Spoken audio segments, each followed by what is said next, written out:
American Christian nationalism is a serious problem that should not be ignored. This dangerous ideology distorts both the Christian faith and the ideas that America was built on. In this interview, you'll discover how it directly opposes Christian virtues like faith, humility, and love, and how it undermines American values like liberty and equality. My guest is Dr. Mike Austin, the author of the new book, American Christian Nationalism, Neither American Nor Christian. I'm Jordan, and this is The Analytic Christian. Let's dive in. Dr. Austin, why did you write this book? I didn't want to write this book. Actually, you stuck that in the preface, I think, or in the first part of the chapter. It's something I've been thinking about probably since about 2015, 2016. This was prior to the election. Just back then, just started reading a little bit about Christian nationalism. And so I'd followed the conversation and some of the writings. And I thought, I think there's some really good books out there about it already. So, I think one reaction is, why do we need another book on Christian nationalism? But I think my book's pretty short and concise. And so I wanted to give something that for somebody who thought, I don't know even what this is. I hear people talk about like a Christian nationalist. Sometimes it just sounds like people mean anyone who's a Christian, who's politically involved, or a conservative, politically involved Christian, those kind of things. And I think there are some good scholarly treatments or even longer treatments, but I wanted to give somebody kind of a short, what is the kind of a critique of it. And so I wanted that to be available to people. Someone who is not going to read, I really liked Paul Miller's book, The Religion of American Greatness. I thought that was great, and a few others, but 80 pages is easier than 250. And, it's written not for other scholars, but for just general public. So those are kind of the reasons. And I see it as I talk in the book. Of course, we'll talk about these things, I'm sure, but I definitely think it contradicts American values. And more importantly to me, and many, obviously you and others, would be, how does it line up with Christian values and the way of Jesus? So I think that's what I'm more concerned about with those kind of things. So I thought I'd try to get something out there, get people to think about it, and maybe consider the pros and cons. Yeah, very good. I loved the book. And by the way, for the viewers, the link to purchase a copy is in the description of this video. Okay, so second question for you. Now we're actually getting into the content of the book. This was helpful. I was one of those people that on social media, I had seen certain people say, I'm a Christian nationalist, or, maybe we should be Christian nationalists, or something like that. And it wasn't always clear to me what they meant by Christian nationalism. So I like that at the beginning of the book, you actually spend several pages trying your best to characterize what this is. So you end up just settling on these kind of 5 tenets. What are the 5 tenets of American Christian nationalism? Yes, there was a philosopher of the kind of the tradition I come from. We're obsessed with definitions. And so I could have spent a book trying to come up with an airtight philosophical definition, but we're the only one, well, maybe not the only ones that care about that, but nobody cares about that as much as we do, right? So what I wanted to do is think, well, what generally do people who adopt this label, or who this label is fairly applied to, what generally is true of them? And so, it's a first one is sort of the view about the Christian origins of America. And again, that if you believe America was founded as a Christian nation, that doesn't make you a Christian nationalist necessarily. So that's not my point. It's kind of, if somebody believes enough of these 5 strongly enough, and they probably are, is kind of my approach. And that's one, I mentioned in the book, I don't say much else about that because I'm not a historian. I point people to some books of people that argue about that stuff and have views. So, but that's definitely one, because I think it's an important one for Christian nationalists, because part of what many of them want to do is tie back their views about what our politics now to the founding of the nation. And so I think that's partially why it's a big deal. What are the other 5? Or the other 4, sorry. I think there's a sense in which wanting to take dominion. So the idea that Christians should take dominion over the United States, that's part of our calling, in a sense, exercise power, and that it's a particular, the scholarly term, sort of an Anglo-Protestant culture, but basically it's a certain fairly conservative Christian view of morality and politics and what the nation should look like, that's been coercively put into place, right, through social coercion and even legal punishments in certain cases. So that would be part of it. gosh, what else? Well, there is an America First aspect to this, but a pretty strong one. And so I think that's a tricky thing in terms of foreign policy, like America First. I think our government, obviously, government has a primary obligation to be governed, right? We elect them to serve our national interests. Sometimes I feel like there's a false dichotomy there that it's us or them, so to speak, like America or other nations. I think often some of the best solutions are right serve all of us. Not always, Yeah. but often, yeah. Um, but they take it to an extreme, I would say. It's almost an absolute. And I think there are times where we can sacrifice some things of value for us for the good of other nations. And I would argue in the long run, I mean, just as an example, the large amount of money and resources in the past that we put into helping resolve the AIDS crisis in Africa and sub-Saharan Africa. That that sacrificed money that could have been spent here, healthcare here, or other things here. But we did that, and it was in our interest, but also just internationally, right? For people in those nations to see America as someone who came to help with humanitarian aid, right? So there are advantages there. One that I think is really maybe the most important, apart from using government to enforce a Christian worldview on citizens, regardless of their beliefs, is this idea of a fusion, or not just of government, but of identities, so to speak. So when we think of a fusion of American and Christian identities, so I think most Christian nationalists, in some sense, the way they see themselves and their commitments as Americans on one hand and Christians on the other, right? They're intertwined. They're fused together, if that makes sense. And so for me, that's a problem because I think, as I mentioned in the book, I mean, I'm grateful. I mean, all the different benefits and rights and privileges that I have that we can sit here and do this because I live in the United States or other nations maybe couldn't do this, right? Other parts of the world. But much to be grateful for. But I think the concern is that when those things are, when those, both of those parts of me guide my choices, my values, my beliefs. And I would say as followers of Christ, it's our identity in Christ and those Christian commitments to the way of Jesus. Those are foundational. Everything else is downstream from that. And it seems to me sometimes it doesn't work that way for many Christian nationalists. The Americanism and the Christian identities are on par. And sometimes it looks like the American identity trumps the Christian one, which is even worse. So those are kind Yeah. of the core commitments I see for most Christian nationalists. On average, we spend about 1/3 of our lives at work. That's a huge chunk of your life.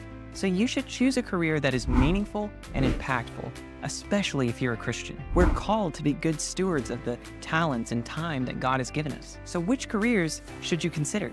How about the ones that are aimed at solving some of the world's most pressing problems? If you make one of those careers your goal, what specific steps do you need to take to get there? These questions can feel overwhelming, even paralyzing if you're trying to figure all of this out alone. But you don't have to. There's a program that can help. Christians for Impact is a charity designed to help Christians with career discernment. They have over 50 experienced mentors who will pray with you one-on-one, help you map out a career plan, and connect you with hundreds of Christian professionals. You might be thinking, this sounds awesome, but how much does it cost?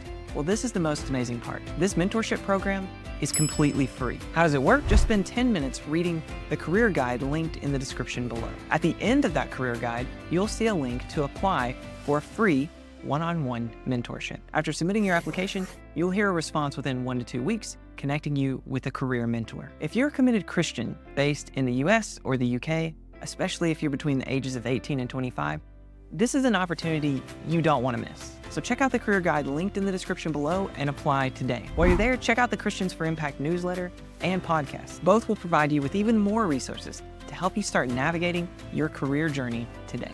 Yeah, so just to recap by listing out those 5 tenets of, again, it's not that every Christian nationalist is going to, I should say every American Christian nationalist is going to agree to these, but they tend to be affirmed by Christian nationalists.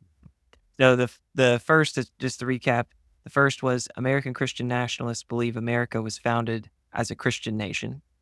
2, American Christian nationalists believe the government of the United States should promote a particular kind of Christian culture. 3, 3, American Christian nationalists believe that American Christians should pursue political power and cultural power in order to take dominion over America. 4, American Christian nationalists believe that American Christians should prioritize American interests over the interests of other nations. And then 5, American Christian nationalism fuses the American and Christian identities of its adherents. Okay, so I think that's a pretty good package there in terms of what the views trying to get at. Mhm. Now, you see problems with this with American Christian nationalism, and you think it conflicts with both American values and Christian values. So let's start with those American values. What are the American values that you think conflict with Christian nationalism? Yeah, I think there are quite a few, more than I discussed, but a couple of the main ones that jump to mind that I talk in more detail about. First is liberty, which, liberty is a quintessential American value, liberty or freedom, depending on how you want to put it. And I think I have concerns, like maybe specific examples would help. So think of freedom of religion, that freedom of conscience and religious matters that the First Amendment protects, and just a core American value.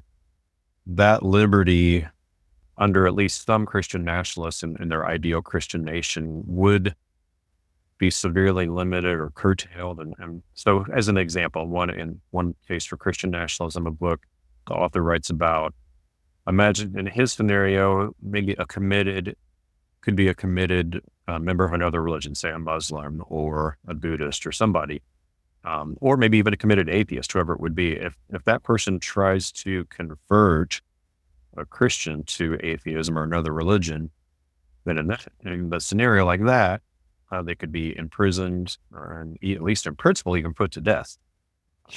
So I think, Was that in the Tim Wolfe book? in Stephen Wolfe's book, The Case for Stephen Christendom. Wolfe. I don't know why I said. No, Yeah, that's all right. Stephen It's Wolfe's hard to book. keep track. Yeah. So one thing I do try to do in the book is actually all these things I present, like I quote them, right, their own words, or interact with their views, because it's really easy in this. And part of the confusion is people mischaracterize or straw man, or, I heard recently, maybe it was last summer, a pundit said, well, Christian nationalists believe that rights come from God. Well, I think rights come from God. I mean, that's not a Christian. I mean, they might believe that, but a lot of other people do too, from, your most conservative sort of political Christian to your progressive left-leaning one. A lot of people hold that. So, but yeah, that is a difficult one. There's also this was Torben and Isker, their book. They talk about only Christians would have political power. So, contradicting articles of the Constitution, no religious test for holding office.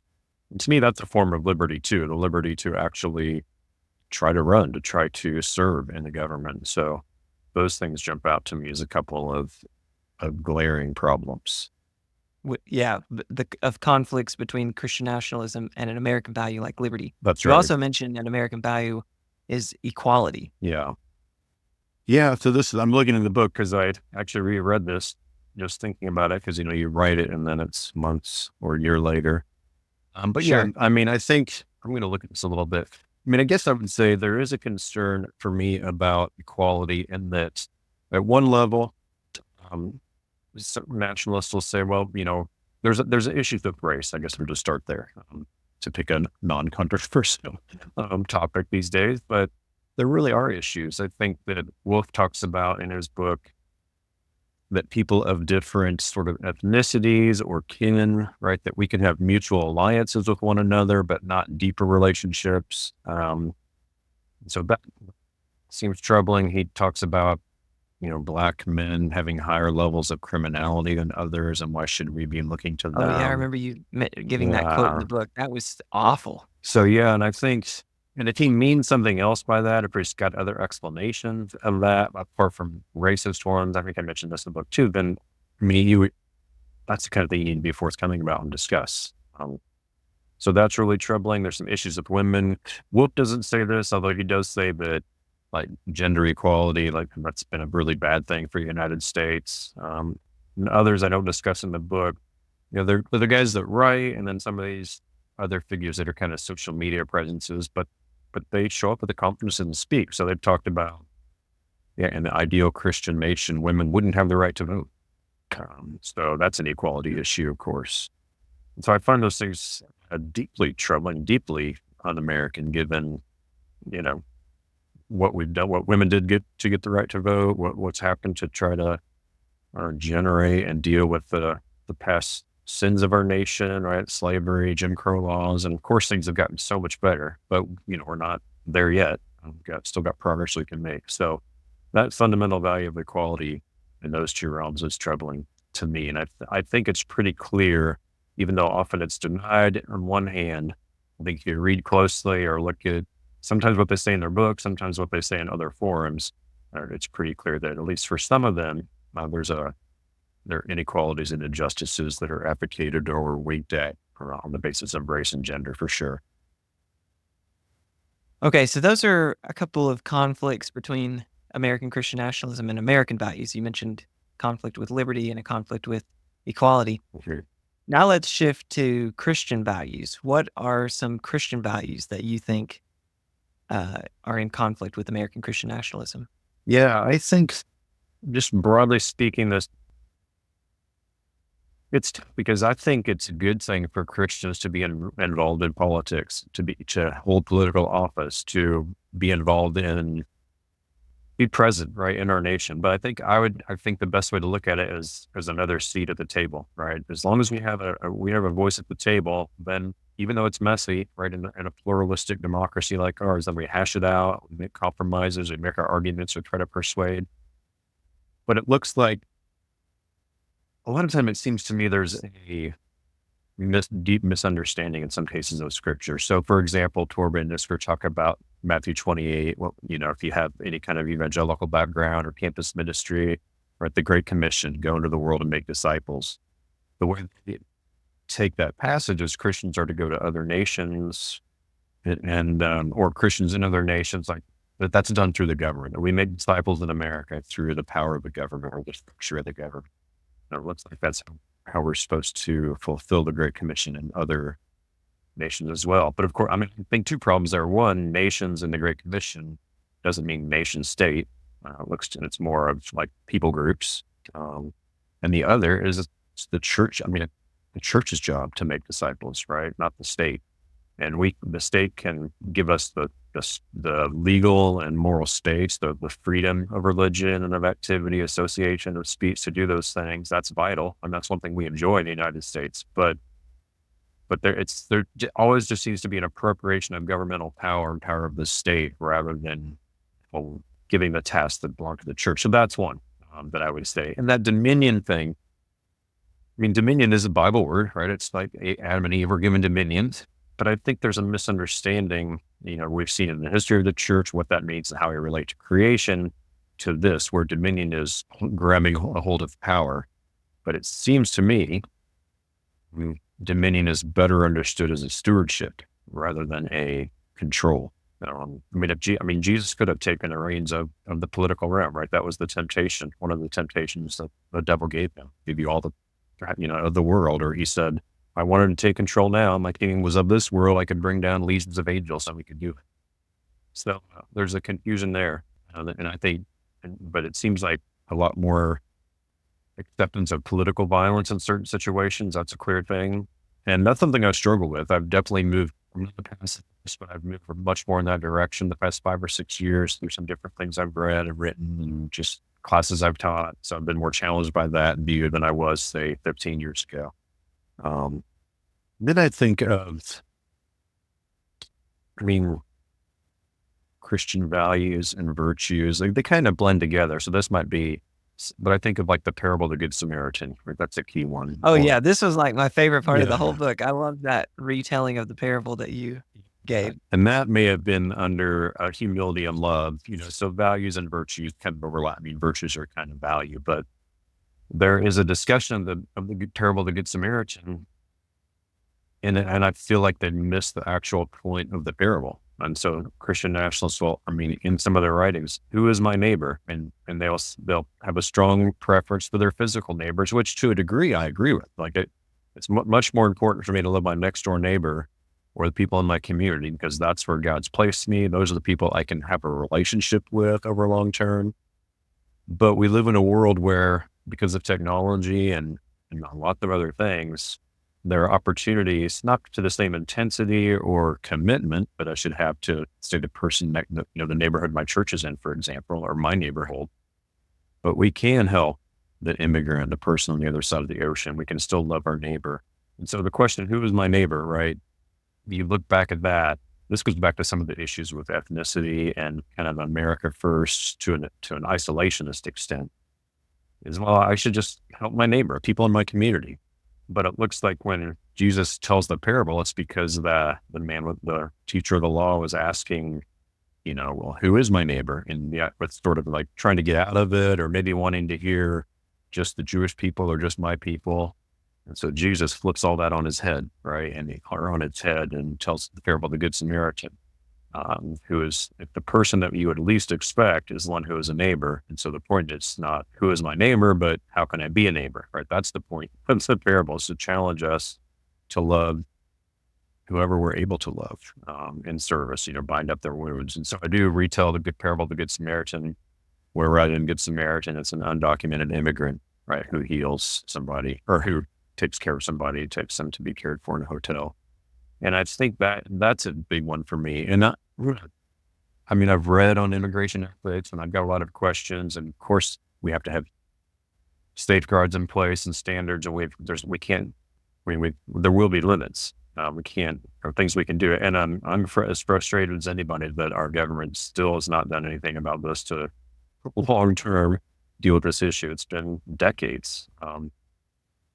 But I think that from a Christian perspective, we as American Christians we are resource rich.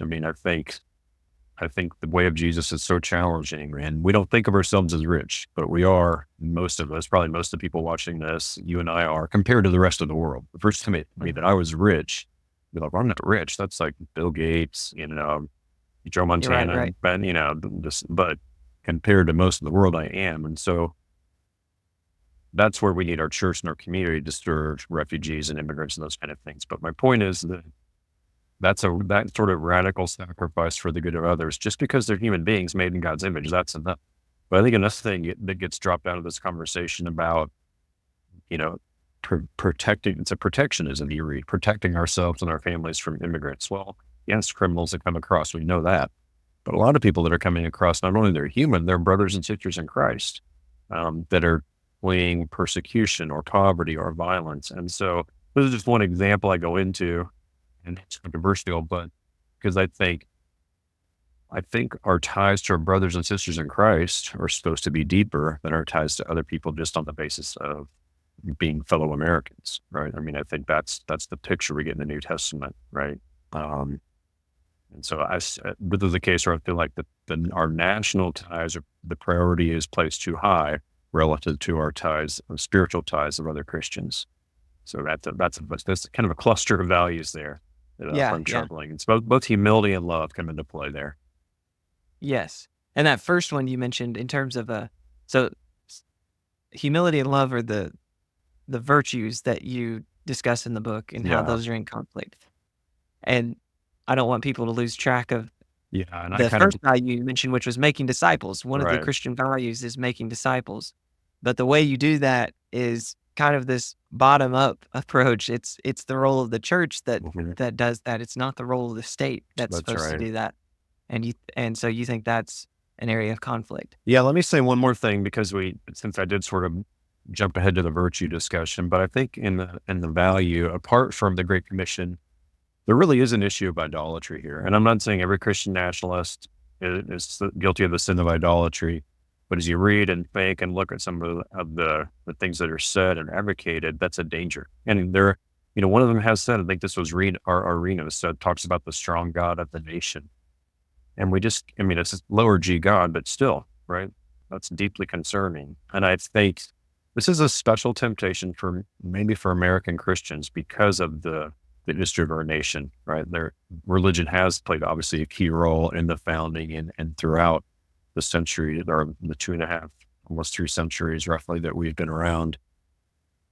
But I think there's too much of we don't even consider the fact enough that our Christianity, our faith could come into conflict with what our country does. And apart from culture war issues. I think we all automatically go there, but I'm thinking more broadly, like what the values, what drives our nation, what makes it work. And there's some great things that run there.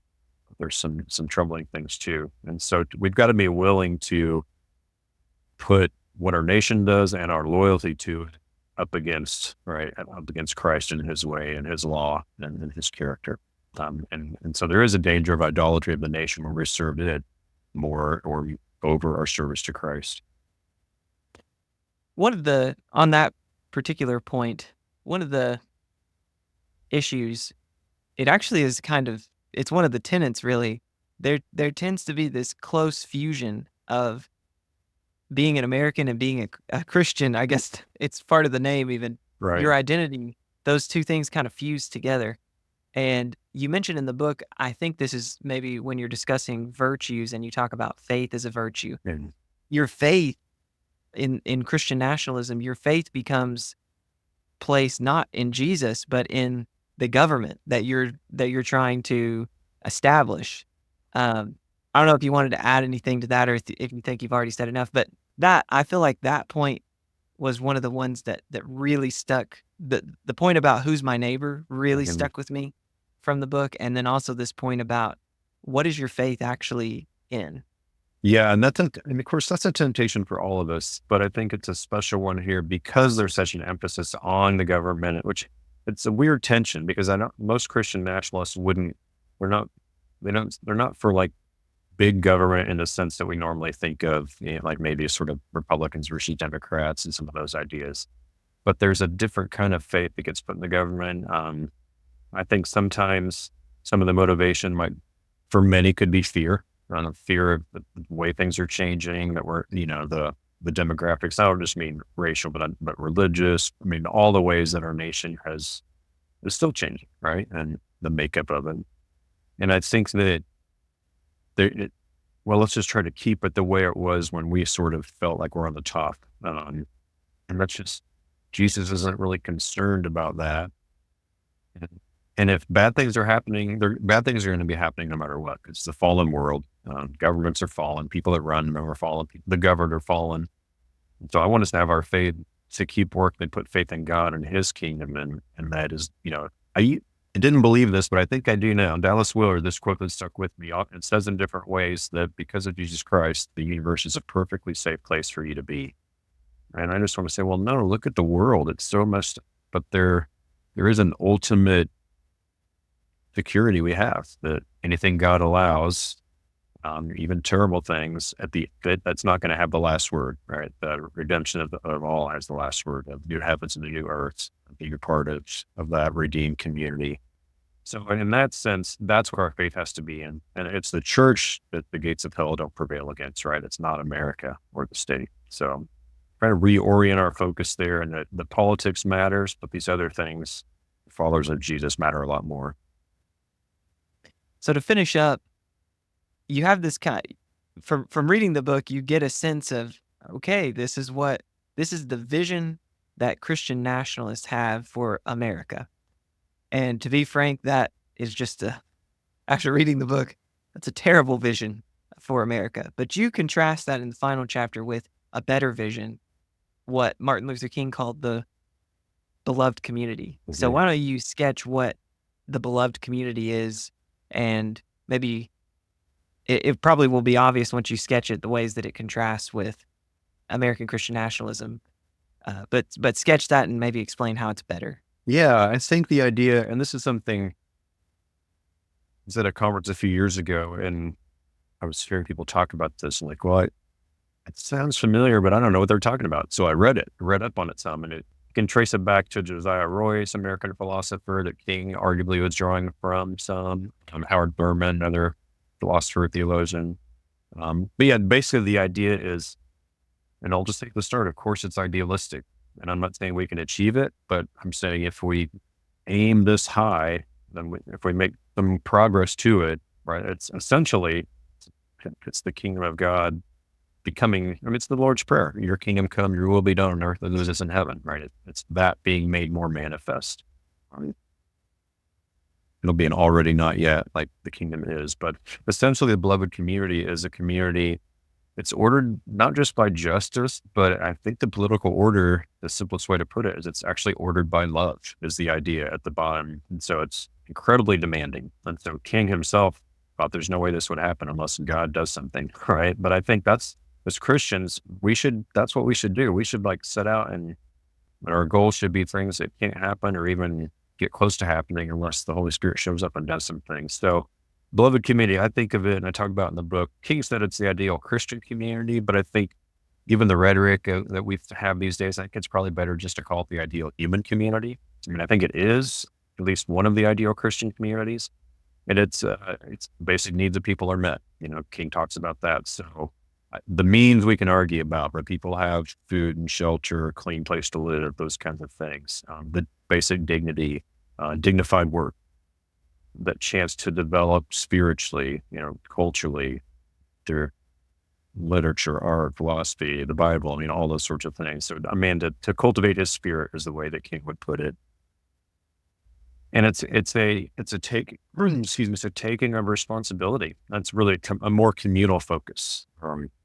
Individualism, there are some great things about it, but if we go too far in that direction, then we are isolated, and I can sit in my house and be fine where my next door neighbor might be, in desperate need of something that I have a surplus of. So the beloved community, it's open to all. It gives everybody a seat at the table, and it really has this idea of the flourishing of all is what's valued. And so at the heart of it, it's other people. Of course, I can't have the same sort of love for a person, I live in Kentucky, in California, or in Maine as I can in Lexington or Richmond. But we can try to set up things so that the needs are met as an expression of love, and that it's more of an us rather than us and them, I think is the idea. And there still be differences, but at a fundamental level, we see each other as human, and it was part of the human community. And this community is set up then to meet our basic needs and give us the opportunity to pursue our visions of a good life. And ultimately, I think the hope is as people do that, as people actually have time to cultivate their spiritual lives, broadly speaking, then this is where for Christians faith comes in. And we have faith that as people see they'll find God, and he'll find them. Excellent. Well, that gives the viewer, I think, a pretty good sense of what's going on in the book. Obviously, you elaborate more on each of the points, but it still is a short book. You can easily read it in an evening. I think, what'd you say, 80 pages, something like that? That's right. Yeah. But I think it makes it making it that concise makes it very easy to share with somebody. Mhm. Perhaps in your church or something like that. I want to get this message out. That's one of I valued what you wrote in the book. I think it's very important. I don't like seeing the church go in the direction of Christian nationalism. I want us to get away from that. So I hope that this video helps accomplish that goal. Yeah, I appreciate So thank you so that. much, Dr. Austin, for joining me. Yeah, thank you. Thanks for the questions and for having me on. I appreciate it. If this conversation with Dr. Austin got you thinking more deeply about the relationship between faith and politics, there's a lot more to explore. Understanding the purpose of the government and how to best achieve its goals is essential for making informed decisions about who we vote for, especially as Christians. That's why you need to take a deeper dive into political philosophy. To do that, check out my video with Dr. Kevin Valier, where he offers his top 5 book recommendations on the topic.